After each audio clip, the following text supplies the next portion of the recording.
I choose to walk in the spirit is difficult, dealing with all of the ignorance. But in the Bible, it's still talking about the Bible. What is the benefit? Everything about you counterfeit. There ain't no rebuttal you can counter with. On the internet, you the master teacher. In real life, you powerless. Keep it real with you, I don't have time for this. I ride for this, my forefathers died for this. They cry for this opportunity, presently I possess, and right now you are the opposite. If you walk in love, you fulfill the law. Don't get involved and you ain't giving it all. If you ever think it's cool to threaten another man's family, then you already lost. Chemtrails got aluminum, heavy metal saturate the atmosphere. Manhattan Project, time travel, Mandela effect, what happened here? GMO food processing to the whole world become obsolete. A black man who believes in Jesus, got my own team taking shots at me. You trespassing on property that you don't fully understand properly. All the back and forth, that's not for me, that's for ROC and the war machine. If we ride together, then we ride together. If we can't do it, I'd rather leave. I still stand on the word of God till the day I die and no longer breathe. We trapped inside the diaspora, nightmares of the massacre. Cold sweat, I'm below deck, in the middle passage, just a passenger. Revolutionary hardcore, liberation, that's a hard job. You ain't ready, you a oddball, keep your mouth closed like lockjaw. I learned trying to bring people together on the same page, make them separate. All the talk about reconciliation, when the time come, you hesitate. If Jesus was able to sit at the table with a bunch of sinners, you very fake. Your steps ordered by the Lord, and how it was yesterday, a big mistake. We the city sitting on the hill. Guess it all depends on how you live. Guess it all depends on how you feel, and we both know that ain't God's will. I stood on what I felt was right, I don't never question if God's real. Trapped inside this matrix, I'm about to pop the red and the blue pill. Bless them which persecute you, bless and curse not. Rejoice with them that do rejoice, and weep with them that weep. Be of the same mind one toward another. Mind not high things, but condescend to men of low estate. Be not wise in your own conceits. Recompense to no man evil for evil. Provide things honest in the sight of all men. If it be possible, as much as lieth in you, live peaceably with all men. Dearly beloved, avenge not yourselves, but rather give place unto wrath. For it is written, vengeance is mine, I will repay, said the Lord. Therefore, if thine enemy hunger, feed him. If he thirst, give him drink. For in so doing thou shalt heap coals of fire on his head. Be not overcome of evil, but overcome evil with good. Romans 12:14-21.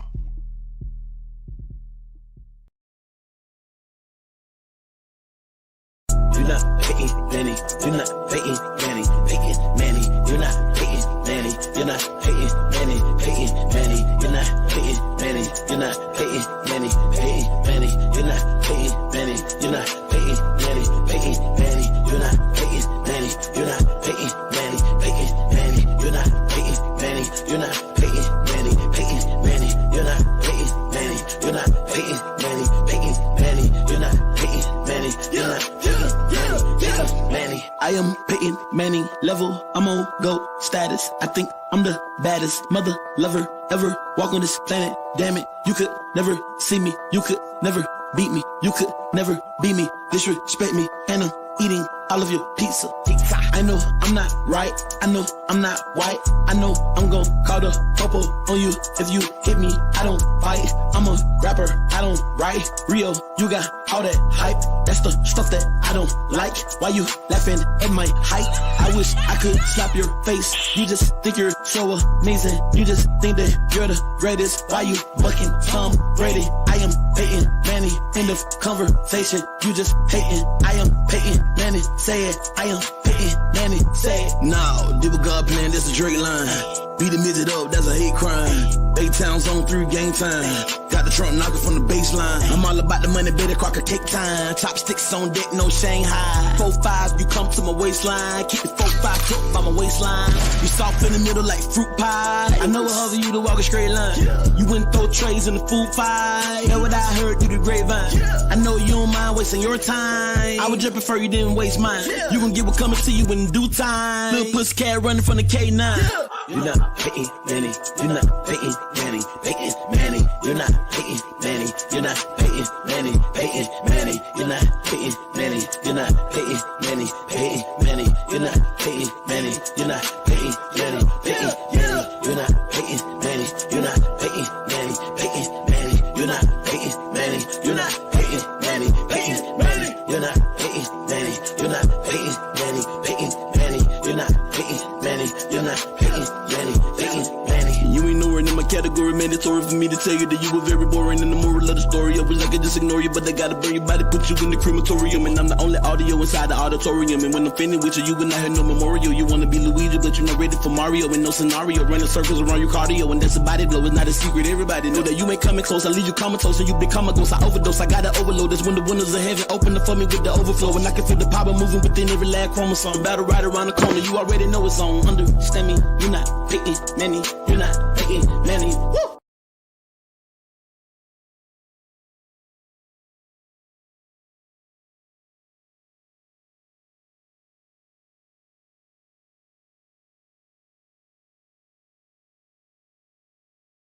Right. So lastly, just to highlight this real quick, Hebrew inscriptions on a 3,000-year-old jar could redraw borders of ancient Israel.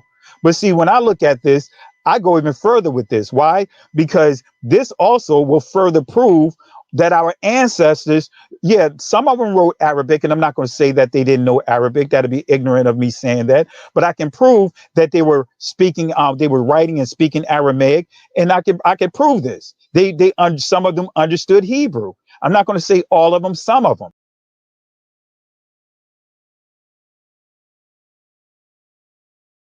People in this area being called the sons of Ephraim, and they have a copy of the Torah, but you got the brother on there saying he don't know why the French called it Judah. You got Garfield on there saying Judah and West Africa had nothing to do with Israel. Let's just stop. Let's stop all the nonsense. Garfield is a liar. Most of the UA are liars. And I'm not even going to sugarcoat it. That's just what they are. They were speaking Maghrebian Arab and ancient Hebrew, which explains why they over here singing Kumbaya or Come By Here, an African American spiritual, a plea to God. They were singing in Hebrew. They had Hebrew names. People in the area were called the sons of Ephraim. Garfield.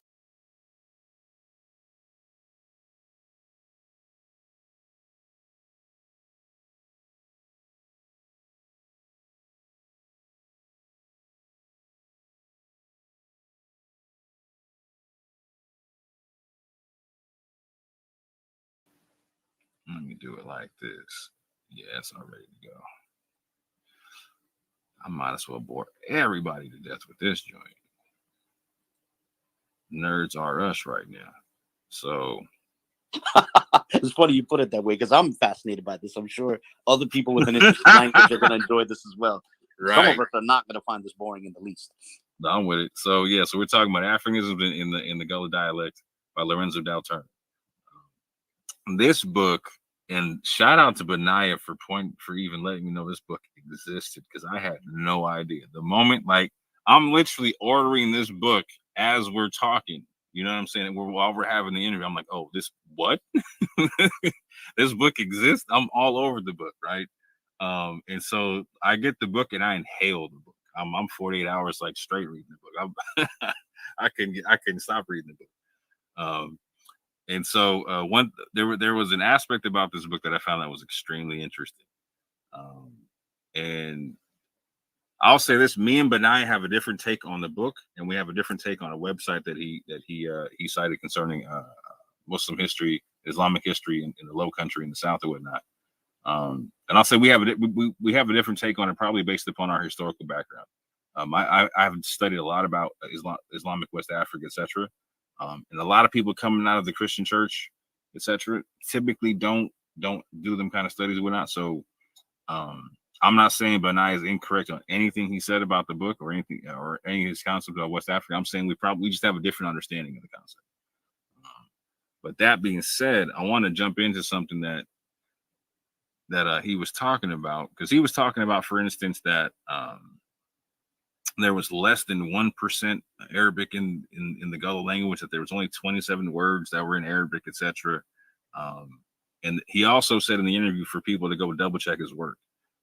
So again, this is not a scholastic shot in any way, shape, or form. I took his advice and went and double checked his work. Like I said, I bought the book while we were talking because I thought it was fantastic. Hold on, let me actually skip a bunch of stuff. because some of this I'm gonna put in the presentation and whatnot, but I'm gonna just shortchange it to the actual linguistic parts where we get into the chapter that talks about the Gullah words itself or whatnot. And so if you go back on the interview, you can see to where Benaiah shared his screen and there was a picture that's not available now, to where you could actually see the breakdown of the language structure in this chapter, to where every tribe that was seen was given its own abbreviation. And so the abbreviation for Arabic is AR. And you can see this on page 43 in the book. And there is a note, note number 13. And if you go to that note in the back of the book, on page 3 or 4, it tells you this, that no attempt has been made to specify every word of Arabic derivation. One more time. The note in the book says this. The note on page 43. You can't be great at everything. Nobody is. What you can do is get help from someone with experience. Or that is cited on page 43, which you can see on page 3 or 4 in the book, says this. No attempt has been made to specify every word of Arabic derivation. So there's words listed that are Arabic specifically, but he's also letting you know that he's actually not really gone through to be real specific to find out how many Arabic words are in here. Such can be said about, the same can be said about Hebrew. There's been no study about Hebrew. But I want all my Israelite family to hear this. The languages are so similar. The Arabic words are going to point you to anything that's in Hebrew. If there's any Hebrew in the Gullah language, it's not going to be too different than the Arabic. That's what I'm saying, because the languages are real similar. And I'm actually going to show a couple of cases that might make sense. So real quick, I'm going to run through a quick list from that chapter of words that are listed as AR in Arabic. And I didn't even do a real hard look at this. I did a quick skim. I mean, a super quick skim in terms of seeing what words could potentially be related to Arabic, based upon what based upon how they're listed in the book. Because sometimes they'll give you like a definition or the usage definition of the word and usage, to where like it'll tell you in the usage that this is a Mohammedan practice or something like that, right? So you'll see that when I write it down. So when something is Arabic, with the AR, you'll see it written in the white. When it's something that's potentially Arabic, you'll see it written in gray. And I do my best to keep 10 things to a page on this, right? But again, you can see where right off rip, you got a law for God written in Arabic, page 49. You have days of the week, like Alamisa, right, for Thursday. You have times of the day, times of prayer. You have words for grain. And I want this. This is a good example. Like in Hausa, you have a word for grain, al-kama, right, for wheat and grain in Arabic, page 50. Same page, Bambara, you have the same word, but it's not written for Arabic. So, like the note says on 13, not all the Arabic words were looked at this. It was like he's almost pointing people to go do further research on this and go clean it up a little bit. But not to bore everybody. I got a question. Go ahead. That last one's interesting because even though you can see the definite article in there for an-nabi, you know, right? And see, that's one of the words too, like nabi, right? To where you have a similarity in Hebrew and Arabic, to where like the word for prophet is very similar in both. So again, just because something's in Arabic, like again, it's not going to be too different in Hebrew. Like, so there's a large study that really needs to be done on certain stuff if you feel like there's Hebrew in the Gullah language. Well, one thing I would say is that two things I would say. That A at the beginning of it implies Arabic, implies the Arabic definite article. But of course, the disclaimer that has to be put out there is this would never be a knock against. It tells us nothing about someone's lineage. Because obviously we know from like Judeo-Arabic and stuff like that, there were plenty of Jews all over Africa using Arabic, you know. So I think that's definitely Arabic, because it's right. Well, at least it seems that way. And Nabi, it seems to be the implication, right? And when he looked at it, he did say he thought it was Arabic, right? Like, so there's certain times where he definitely says it's Arabic, but he seems like he didn't do a super like big comparison as to what else was Arabic, right? Hold on, yeah, there we go. What I want to glean from this page. Oh, this is what I want to glean from this page. Page 51 in Wolof. We have alua, a tablet in wood which one writes verses of the Quran. This is not an Arabic word, but this is a word from Wolof used, right, that made it into the Gullah for the process of which people how they learned how to write Arabic. So like earlier, I read off that quote from Sylvian Dufour where she said people came over. When they came over, they had the methodology of sitting cross-legged at the fires where they learned how to write Arabic on wooden tablets. There is a Wolof word for that wooden tablet that they wrote Arabic on. Just want that to be understood. On top of that, we see the days of the week and all that, right? And we can also see to where they arise in multiple West African languages. Is there anything you want to comment on that real quick before I change the page? No, just I'm loving. It's funny that you put out the days of the week. I'm loving this because I'm actually thinking about making a video discussing the days of the week in this is barely related, but in Amharic and Tigrinya, because there's this interesting situation in Amharic where the numbers differ in Amharic from the numbers in other Semitic languages, yet their words for the days of the week sort of tie back in with the other Semitic languages, like the numbers from those other Semitic languages. Like, for example, the Amharic word for one is and, which is different from the word for one in other Semitic languages. But yet the word for Sunday, for the first day of the week, is ehud, which ties in with ahad, ahadu, and ge'ez. Sorry, forgive the segue, but the point is I'm loving this just because I've been thinking about days of the week in different Semitic languages and how they connect with numbers and stuff like that, because I'm thinking of doing a video on Amharic for that. But anyway, I'm sorry, forgive me. No, you prove my point. See, so I think a lot of people get curious about your intention in terms of why do you get involved with all this stuff, and what's your attachment to caring about what Hebrew Israelite stuff and blah blah blah blah blah. And I'll be real with you, I had a lot of the same questions for a long time, and I recognized I talked to you about Lashon Kadash once, and I just in like a whole file of your mind opened up, and you just started unloading stuff. I was like, oh, okay, like you're a straight language nerd, got you, like that was your end. And so like when I hear you talk about, like, I don't mean that in a bad way, because I'm a language nerd all day, right? So when I heard you talk about this, like when you jumped off into like what you were just saying, I was like, yeah, that's what I'm saying. My G is all about the language. He took a few semesters in some language stuff and applied that to a whole, like how many different scripts can you read? Well, I'm familiar with a bunch of scripts. I can work my way through the Hebrew script, the Phoenician script, the Arabic script, and the two different Syriac scripts and the Ge'ez script. But it's beyond script. I wouldn't, I obviously my vocabulary is non-existent basically for Ge'ez or Amharic. I don't even understand Amharic grammar, but I can, in terms of like working through a text, it would be Hebrew, Aramaic, Arabic, but even then I need a dictionary, like I understand the grammar, but all across the board it's an atrocious vocabulary, but yeah, no, in terms of just familiarity with script, it's pretty much most of the Semitic scripts. I'm familiar with the Samaritan script, which is basically a more ornate form of the Phoenician script.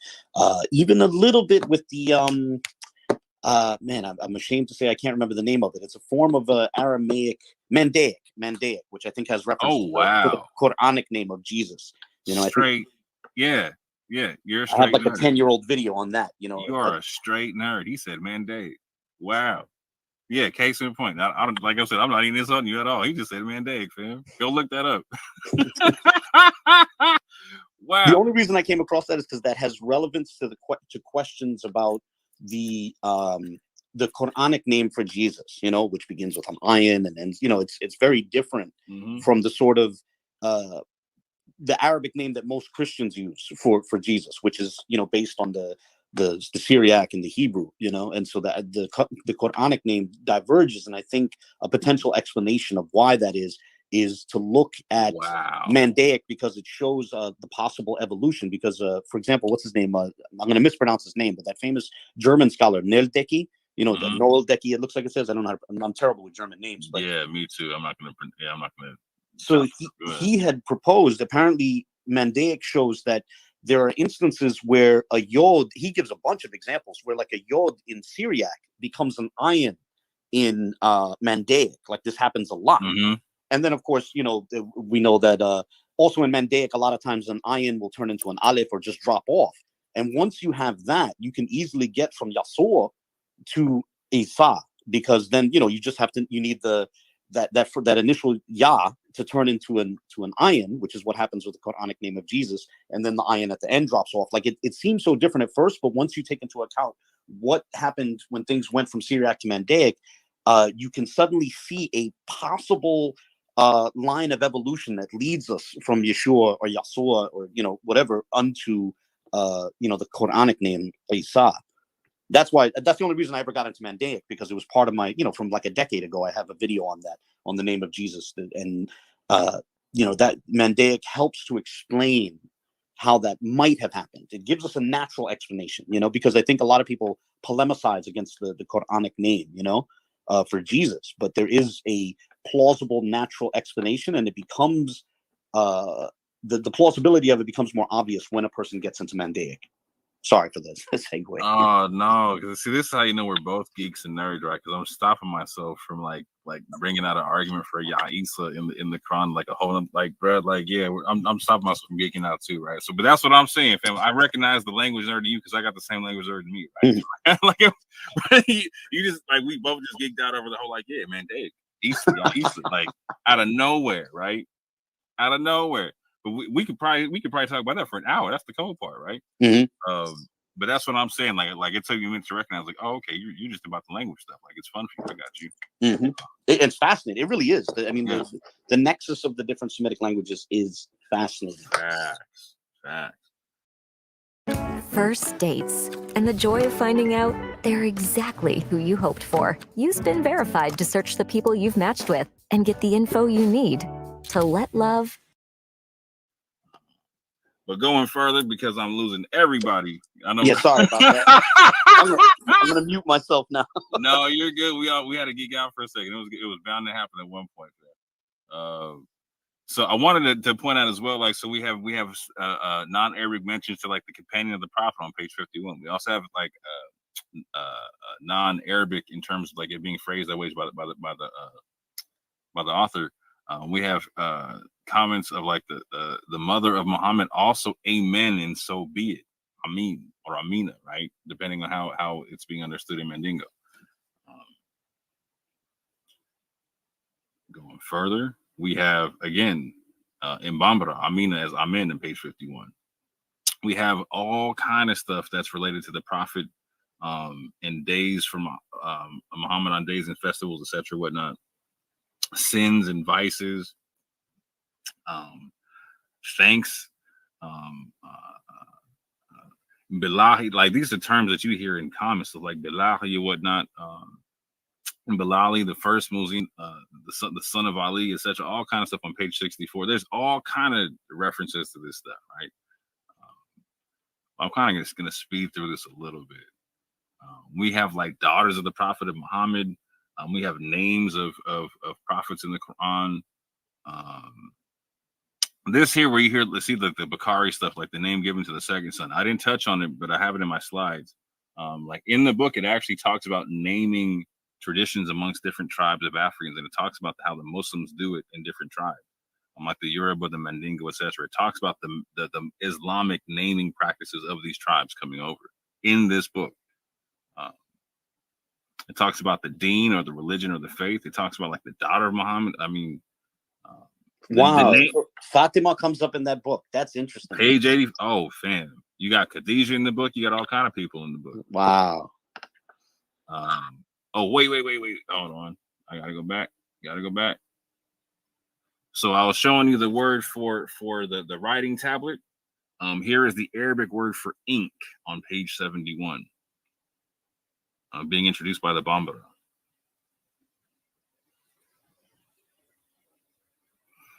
Yeah, we have Fatima as well. We have fitna. So fitna, this is not even in Arabic, right? But this is in Fulani, Yoruba, whatnot. Again, Fatima is not written as in Arabic, but it's understood by the author to be the daughter of Muhammad, right? So it could very easily be just another Arabic term. Yeah, fitna is an interesting one. And wow, this is amazing. Yeah, this is right. So Hadisaba is Khadijah. We have Aaron. We have Isa from Mandingo on page 96. We have Juma. We have Friday, Jumare. Yeah, I saw that come up earlier. Reference to Juma. And we also see again to where, like, again, we see Jumo in Mandinka, which is Friday, but it's not classified as Arabic. We have again Kadisada, which is the first Khadijah, the first wife of Muhammad. We have the Kafri, basically degraded heathen used by Mohammedans. Like, these are the disbelievers. Again, this is not classified as Arabic. This isn't great. This is not one of the so-called Arabic words, but this is obviously of Arabic derivation. Again, the Mende have one. The Hausa, Kafiri, same concept, strictly a non-Muslim, etc. Page 103. Here we go. Bambara, Kailamu, a pen for writing. Again, that's definitely Arabic. So if you know the concept like kalam or whatever, like the concept of word or whatever, the word for pen in Arabic is very similar to the word for word, but kalimu it's an Arabic writing pen on page 104. So again, that's also kind of significant when you understand the concept of ink and also the writing board, etc., used for learning Arabic. This is all documented in this book of Gullah, the Gullah language and whatnot. You have the word Khalifa, which is there, which is used for which when you understand the Islamic naming practices in the book, it breaks down how the sons in certain tribes are named after different caliphs or whatnot. So like the first son would be named after the first caliph, the second son would be named after the second caliph, all kind of different stuff. I'll break it down in a whole different video. There's the Arabic word for turban, all kind of stuff. Anyway, all kind of stuff there. Let me see what we got here. Oh man, we got stuff for morning prayers. We got Muslim festivals. We have Medina, a city in Arabia. We have the Maghrib prayer. What else we got? We have Mary in Bambara and Mandingo, as in Miriam. And like, again, that's definitely like the Arabic form. Well, not that it's only used that way, but you can see to where it's actually both. We have Misira, which is Egypt, which that's interesting because that could actually be from Hebrew or Arabic. But you'll see this term here a lot, like Mole or Male or all kind of stuff. It's just a term for Muhammadan. That's in like multiple languages. Let's see what else we got here. We have a Mariba, which is a Muhammad hermit or a saint. And this is something to understand, which is very significant, because in that chapter 4 in Servants of Allah, there was a lot of marabouts that were marabouts that were taken in slavery. These are Islamic teachers, people who were highly proficient in the ways of Islam, who taught Islam, who were like the imams basically in the area. And so we also find them being represented in the Gullah language. We see Musa in the Mandingo, in the concept and whatnot, but that's not even classified as Arabic. But we have Sadaka in Arabic, and this becomes real big, particularly in the fact that it's in Hausa and Fulani, because this becomes part of the tradition of the people actually in like Sapelo Island, etc., whatnot, to where they actually make Sadaka cakes or Sadaka cakes, to where they give alms on the first of the month or whatnot. So they would make rice cakes with honey. In a tradition from West Africa, found amongst West African Muslims, where they would make sadaka cakes made out of rice and honey, etc. So that's actually part of the Gullah culture itself on Sapelo Island. They have Safa in Hausa, which is a mountain in Mecca. And again, all the stuff in gray is me skimming through this in 48 hours in one weekend. And just like I said, in one or two skim throughs of this, because it was 4,000 Gullah words. I wasn't going to do that more than a couple times. But if I really sat down and really, really, really, really, really wanted to compare and contrast what the Semitic potential words are in here, oh, there's a lot, man. There's a lot. Let's see. We got the last prayer of the day in Arabic. We have, let's see, the act of prostrating. We have sajda. Sajada. That's not, but again, not classified in Arabic on page 153. We have Salah, a Muhammadan prayer in the Vai language. Shout out to all my people that say Salama. So from now on, I want y'all to recognize, for all my family that says salama to me, I'm going to say salamu to you back, right? So in Hausa, we see where salama is the tranquility, a greeting, coming from Arabic. We see that their response in Hausa was salamu, replied to the greeting in Arabic, from page 154. So for all my family that says salama, you typically hear me see me say salam back, but I'm starting saying salamu back. The little house on it right quick. Brothers and sisters, this is urgent. I am standing in front of the masjid for the largest Islamic center in New York. But we have 2 o'clock prayers. There's a lot of stuff. We have fasting. We have meals before the fasting type stuff. Again, we have Seli and Mende, which again is a form of Salah, which again is not classified as Arabic, but we obviously could.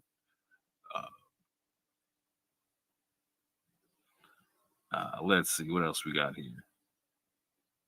We have a Sidi or a Sayyid, anyone who claims descendancy of Muhammad. This is in page 159 of the book, on the chapter about the Gullah language.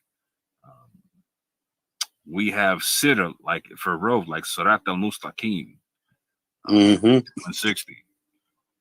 We have Siyaka for Isaac on page 160. We have Satan or Satan, an evil spirit, in Arabic, 163. We have the words for Monday. I thought this was interesting. The same word that they use for Monday is a day corresponding to the Sabbath in page 168, which is something I'm going to jump into in terms of Jews that had to change their practices when going to different places in Africa on a whole nother video. But they got a tobe or a thobe. They had a garment for the Mohammedan, etc. They got a whole bunch. Hold on, what I missed? Was it Wallah there? Yeah, here we go.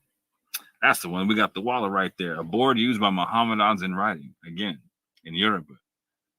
In Bambara, the same word. Small board of Mohammedan students, page 176. And when it's not me interjecting this word Mohammedan in these definitions. These are from the book, fam. Every time you see Muhammad or Mohammedan, that's from the book, fam. Let's see here. We have a Wasi as a Mohammedan sermon. We have, again, another division of the day, which is very important in Arabic concepts, because you have the day broken up for prayer, etc., whatnot. We have Yahya. We have John the Baptist, page 185. We have La Ella. Oh God, he used weather. You know what's interesting regarding Yahya and then earlier Isa, that these aren't just Arabic; they're specifically Quranic names for these figures. And that's also part of the naming part. So there's the chapter before this in the book breaks down how the different tribes have different naming traditions and whatnot.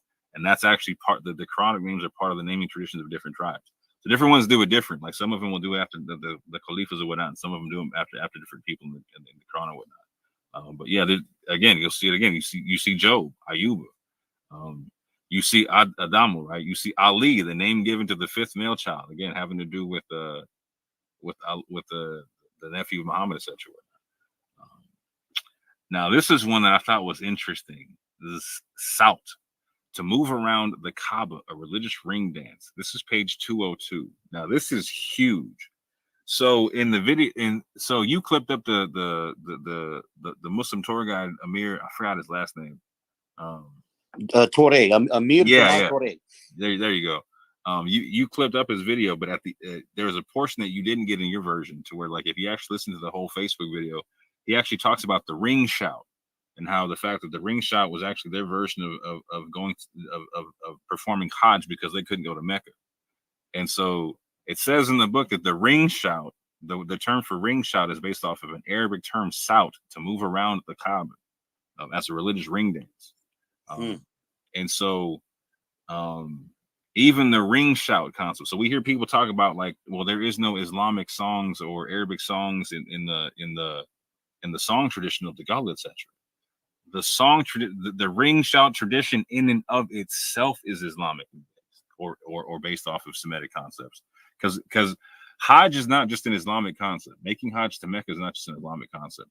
the concept of making Hajj or Hagag is also in Hebrew. It's in it. So the Israelites would make Hagag to Jerusalem, which and the word Hagag also means to circumambulate. Just to be clear. And not only that, circumambulation is while it's not so explicit in the biblical text, it's very common within like the rabbinic literature. Like, for example, at the end of Hoshana Rabbah, they go specifically 7 times counterclockwise around the bima in their synagogues. You know, so but yeah, you can also see that, like, so for instance, when they circumambulate around Jericho in the Bible, whatever, to get the concept of it. And there's even rabbinic literature that talks about them making circumambulations within the precincts of the temple. You know, so yeah, it definitely has a place within Jewish thought. You know, right. And so again, just to be clear, the concept of the ring shot though was even by the author of this book is said to be from an Arabic concept, an Islamic concept. Again, which makes total sense when you understand. Now, either whether you're Hebrew or also whether you're an Israelite or a Muslim, right? Whether you practice from a Jewish tradition or from an Israel or from a Muslim tradition, the concept of you making Hajj or you performing it. Hajj also means the concept of festivals, right? And the same thing in Hebrew and whatnot. So like you performing your festivals, you having your festivals and whatnot. It's similar in both traditions and whatnot. And the truth of the matter is, I'm going to say this: if I was a practicing Israelite, I would actually really want to be around a place like Sapelo Island, to where like there was a Muslim who was in charge. Because, so let's say so just so people understand, like for 4 months out of the year, there were no Europeans on Sapelo Island and most of the islands in the Low Country because of mosquitoes and whatnot. And so a lot of people don't recognize that the Low Country was like it was left to us for 4 months out of the year. Which I'll touch on in a later video, having to do with the potentiality of it being a benefit to the Underground Railroad or whatnot. But one of those aspects is like, so if I was going to choose to be anywhere, if I had the choice, I would love to be under a Muslim if I was going to be a practicing Jew who was running an island, because my religious ceremonies wouldn't be too different from their religious ceremonies. Not only that, their Quran actually has them uphold my religious ceremonies. So my Sabbath, my festivals, all them type of things. But that's a topic for a whole nother video. I would like to also point out at the bottom of the page, we have the Bismillah in Bambara and in Mandinka on page 205. Is there anything you'd like to comment on this page before I change this page? No, sir. Fascinating though, but no, sir. And again, Brother Benaiah, if you are willing to have the conversation, I'm always willing to the door is always open for the conversation we were scheduled to have. Because I would love to talk about this book a bit more. But along those lines, we have the Gullah tribes that brought Arabic words. So I went through the book and I wrote down every tribe that was found to submit an Arabic word. When I say Arabic, I don't mean what was in the gray. I mean what was in the white that had the white parentheses AR. Those words that were in the parentheses written by the author as Arabic were 45 Arabic words in total. I do believe Benaiah said there was 27. Again, there's 4,000 words. You gotta really look through it. So I don't blame my man for missing a few. But I went and double checked it. I actually double checked it twice. But there is 45 Arabic. I went through the 4,000 Gullah words 3 different times in the weekend just to double check and whatnot. And there's 45 Arabic words in total that are written in AR. 100 plus Islamic words so far that I've been able to count.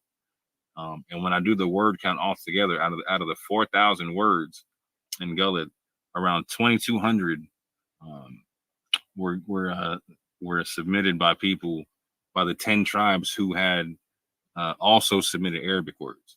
And of those tribes, the ones with the stars by their name, the Fulani, the Hausa, Mandinka, Mandingo, the Wolof, and Yoruba, they were actually very literate in Arabic itself. They had the Arabic script amongst their tribe.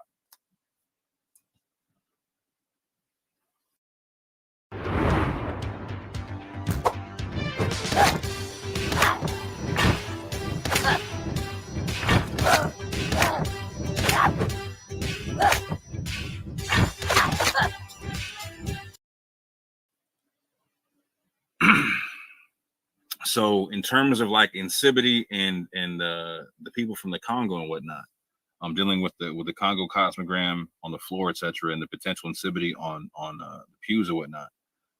There were 3 tribes that were amongst the Gullah that potentially could have contributed insipidity once you understand those languages. That language, the Efik, the Ibibio, and the Igbo, and all together, all 3 of those tribes they contributed 47 words altogether in the Gullah language. Not that they contributed insipidity, but I'm saying altogether they contributed 47 words. That's almost exactly the same amount as Arabic words that were contributed by the 10 different tribes that had access to the Arabic. Out of the tribes that came out of Angola and Congo, 900 words were from those 5 tribes. And we have the Congo, Kikongo, Kimbundu, I'm gonna chop this up. My mouth is dry. Hold up. Chiluba and Mbundu, right? I'm gonna get some water right quick.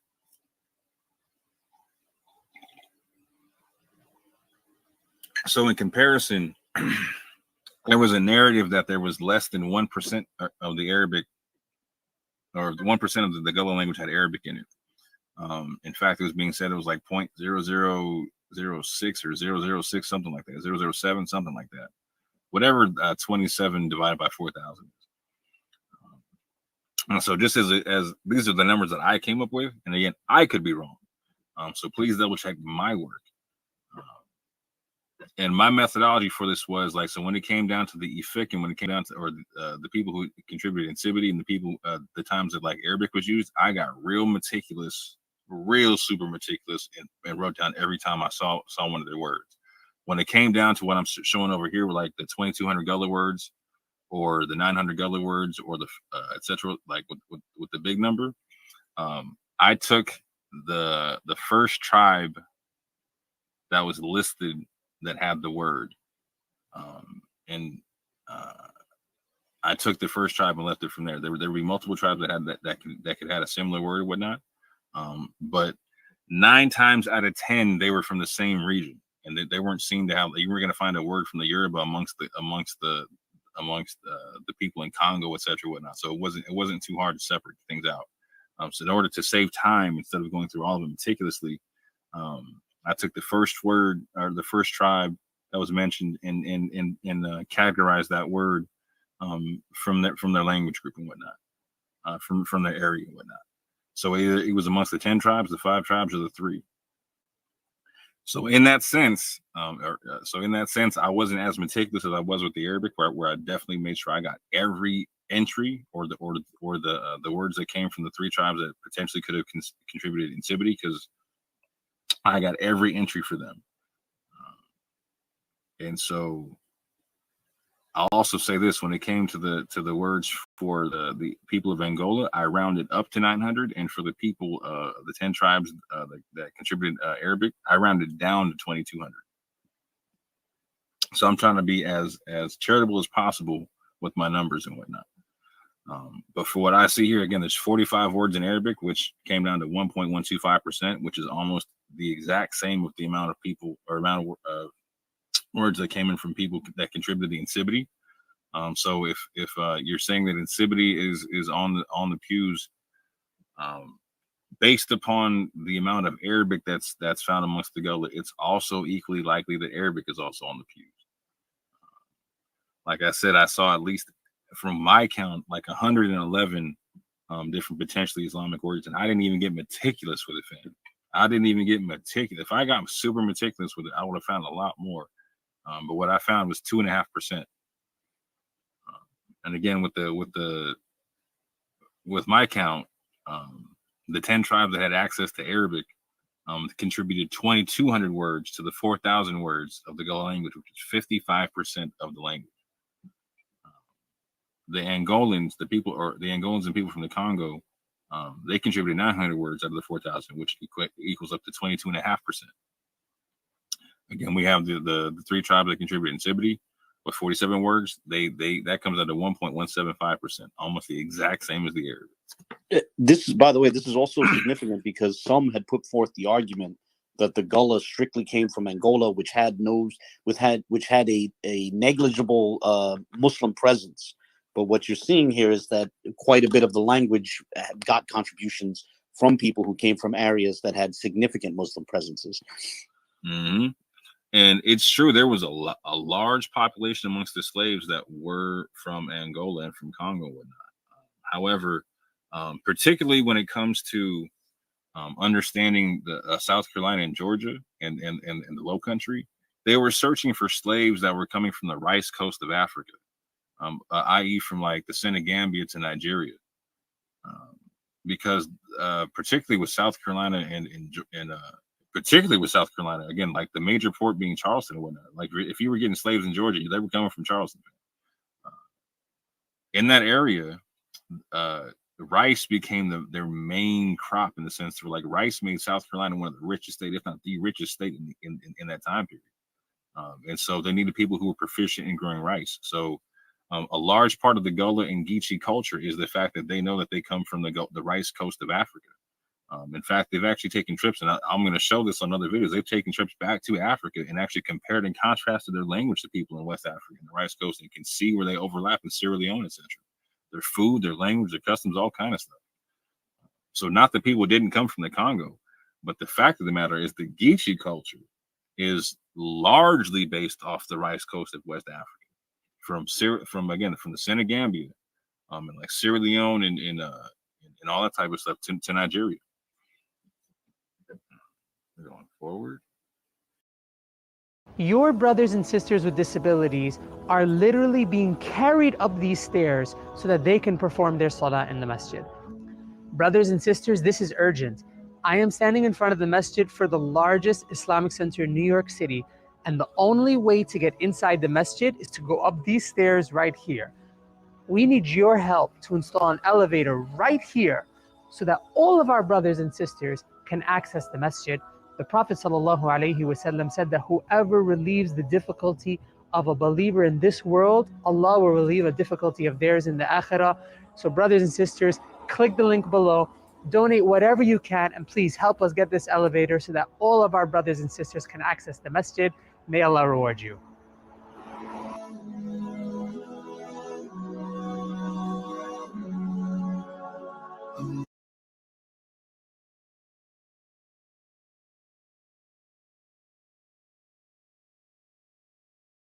We are looking for talent. The hottest tech companies have hundreds of thousands of positions they need to fill that do not require coding or technical skills. There are now thousands of technology companies, and they're all growing quickly. We'll get you job ready in just 4 weeks. You will make $75,000 on average and can be promoted in 6 months. Join over 800 others that have grown their careers in technology. Let's get you in. This is SV Academy. Apply today. Spaces are limited.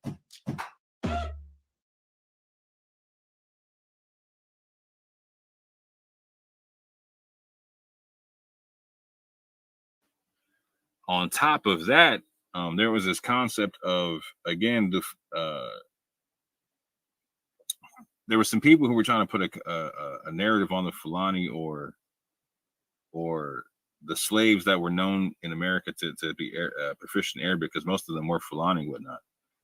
And they were trying to make it to where like they were I've heard the concept to where like their literacy was not universal. That very few Fulani, very few Muslims have that level of literacy, etc. But one thing I also want to make clear about it is like the Fulani were very, very, very literate people, and they were very influential in terms of when they got over as slaves or whatnot, because like Sylvian Diouf said, their literacy set them apart. So people like Bilali Muhammad, for instance, spoke a multitude of languages from West Africa on top of Arabic and being able to write Arabic.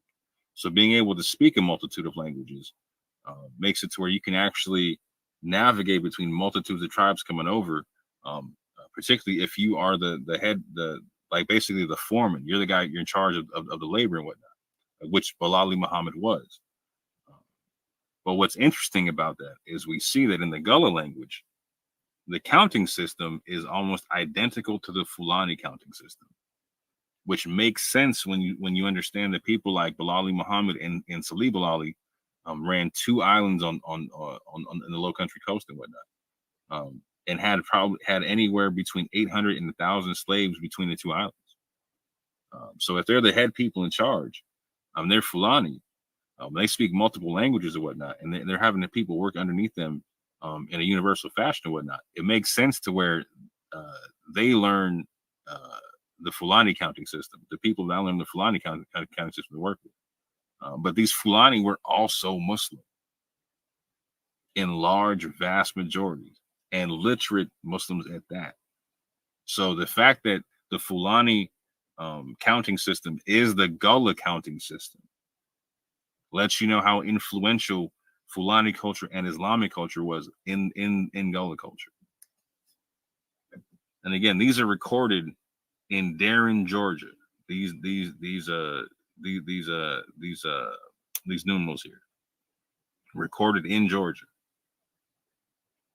I believe that's the last I got on this. Yeah. Now that I bored everyone to sleep. I'm going to be honest with you. That section needs to be its own video, or if not clipping it out of this video, this discussion, then I mean, do the presentation as. I'm serious. That really needs to be its own video. No, there's more to it, so I'll make its own. It'll be its own video because there's more to it.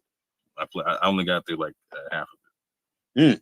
Oh man, and then I'm definitely the rest of that. Because man, that was interesting. That puts certain things into a much more different context. So just on and again, there's 2 books I'm not touching on, fam, just for sake of time. Like again, that's what's his name? Miss Bailey's book. She's no longer here. It's a fascinating book. I can't wait to break that one down. But then also the Walking Quran from. I'm losing my name to scholars right now. I'm sorry. I haven't slept too much. But yeah, the book The Walking Quran is fantastic because it breaks down how Islam spread in West Africa, but also the literary society in West Africa and the Islamic Quran schools and how they run and how they ran and also what I like about the book is it also gets into the social upheaval in West Africa to where a lot of people talk about like Islam as a religion of the slave catcher, et cetera, and a lot of people don't recognize to where there was a point in time in Africa to where like no, Muslims were not involved in certain things, and another point in time to where when the higher ups started getting involved in trading slaves amongst Africans, and it actually started a bunch of wars amongst the Muslims. And so there's a large domino effect amongst that the Walking Quran and also Dr. Bilal Ware, the author of the book. There we go. Remember? Yeah, that's it. Rudolph Ware, yes, would be like yeah. He's fantastic work. He does fantastic, and again, he did a lot of field research. He went over and lived in West Africa for a while to do this. He put in a lot of research, fam.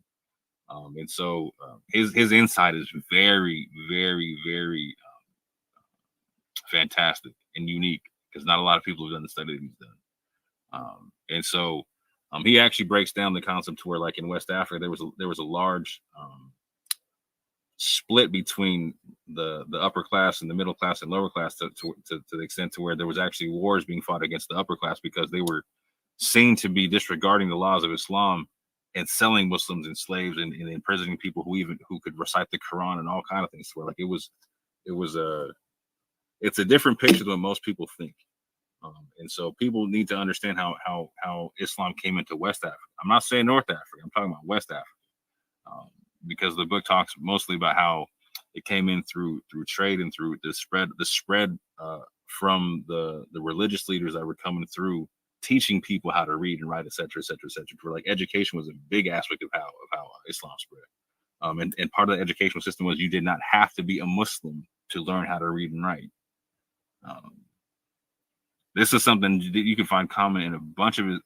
Like, so you could go to like Al-Andalus and find this amongst the Muslims there, to where you did not have to be a Muslim to learn how to read and write. You could go to a free public school and learn that. A free public school in Al-Andalus, in a city, for instance, in Cordoba, in a city where they had the largest population in the world at the time of 1 million people, right? You didn't have to be a Muslim to go to the schools to learn how to read and write for free.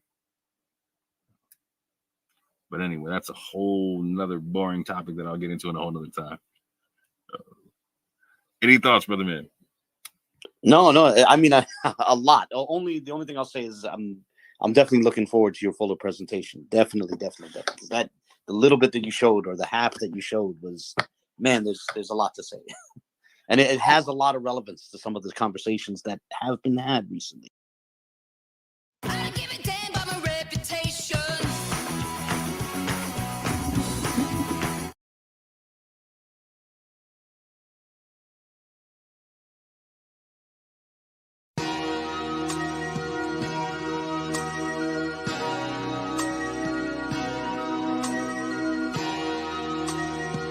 I like the way this feel, yeah. Let my soul cry, yeah.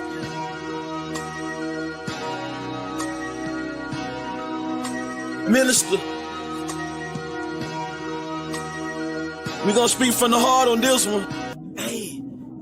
I'm performing lyrical funerals, no obituary. I killed your boy and brought him back to life. Pet cemetery. My anointing not based on attendance at a seminary. Scarlet witches, they attracted to the visionary. Everywhere I go, I bring the word with me, missionary. Soldiers drafted in the war machine, military. Pay attention, what I'm saying to you, legendary. You got the demeanor of a front desk secretary. That mean you take the calls, but you don't make the calls. That's why you hate, cause ain't nothing fake about me at all. Now I dare you try to say that with a straight face. My delivery in tip-top great shape. I'm too advanced for you, light years, space age. No evolution for you cavemen, stone age. I'm a thoroughbred, rock solid. I came from the bottom to the top, rock climbing. I grew up in the hood, pros and cons. That's that full court pressure when the ambulance roll out the stretch. Why can't you see it's not logical? If you live diabolical, boy, your point of view smaller than the hair follicle molecule. This for all of them that follow you, smoking all of them barbecue. When I pull up, your voice don't correct itself with no auto-tune. I got a whole nother level that I can enter whenever I gotta deal with the devil. I pick a whole nother method. I hear a whole lot of yapping. They wanna see my reaction. Really, I hate in the community making it happen. I don't really think they understand the dilemma. They ain't looking at the man in the mirror. I can't say it any clearer. The plan is very simple. It's time to start playing in the temple. Before somebody come and put the can on your temple. Reaching like a baby with his hand for the nipple. The Grand Reaper coming with his hand on the sickle. Hit the van coming with a ram with it. When the van come and get him. I am so glad that I changed up. Made it out of where I came from. Watch for the slide and the hook of the slow ball, fastball, and that change up. That ghetto lifestyle, it changed us. Go back to visit, it ain't changed much. Only difference is now the way that my brain process information. And Satan, but after my license, day one, let me say something. Only reason that I'm still alive today because God's grace is amazing. Just another raisin in the sun. Dream deferred when things occurred. Now you getting served right on the curb like a lemonade stand. I just gave you the benediction, let the whole church say amen.